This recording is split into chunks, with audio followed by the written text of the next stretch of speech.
The Middle East has long been a focal point of global geopolitics, shaped by centuries of conflict, diplomacy, and shifting alliances.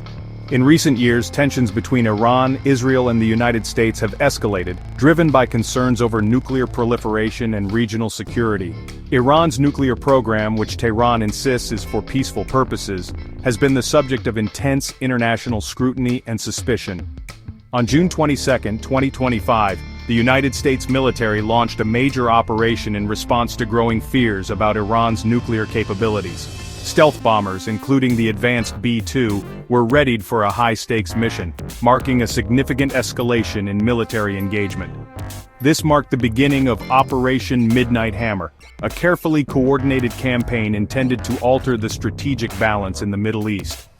Iran's nuclear facilities are heavily fortified and located deep underground, making them challenging targets for conventional military strikes.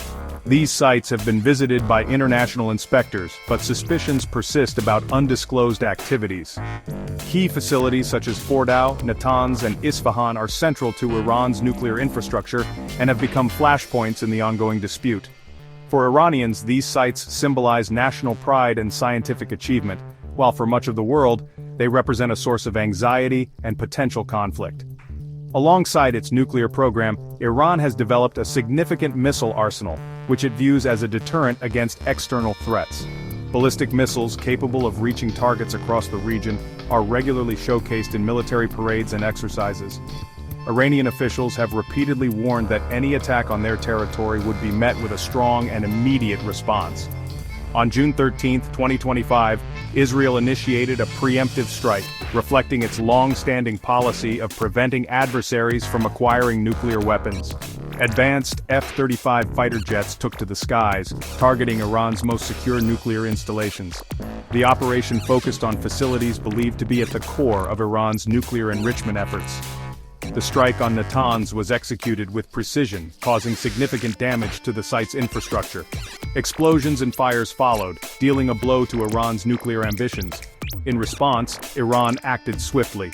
Iranian missile units launched retaliatory strikes targeting Israeli and U.S. positions in the region.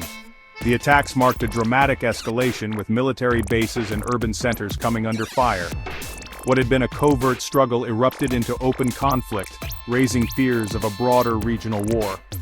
Iranian officials addressed the nation and the world, vowing to defend their sovereignty and continue their nuclear program. In the aftermath, Iran's parliament voted to restrict cooperation with international nuclear inspectors, signaling a move toward greater isolation. Supreme Leader Khamenei declared that Iran would resist Western pressure, framing the conflict as a test of national resilience.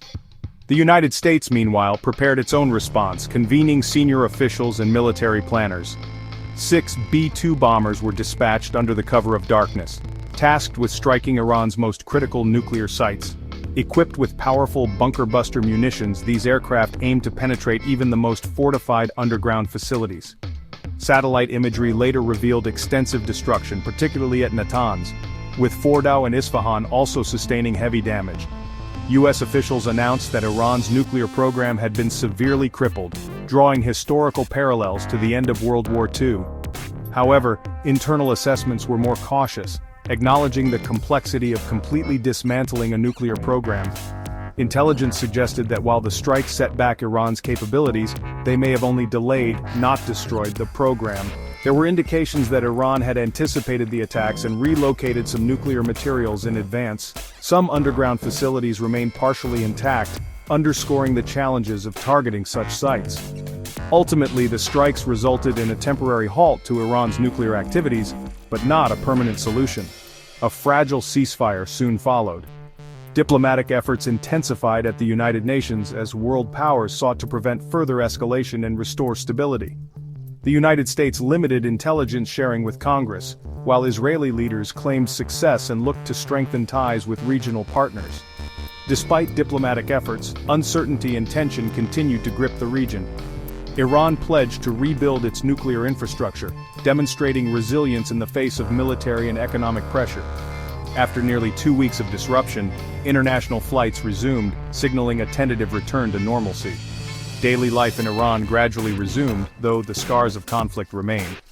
In a gesture of resilience, the Tehran Symphony Orchestra performed a free concert, offering a moment of hope and unity.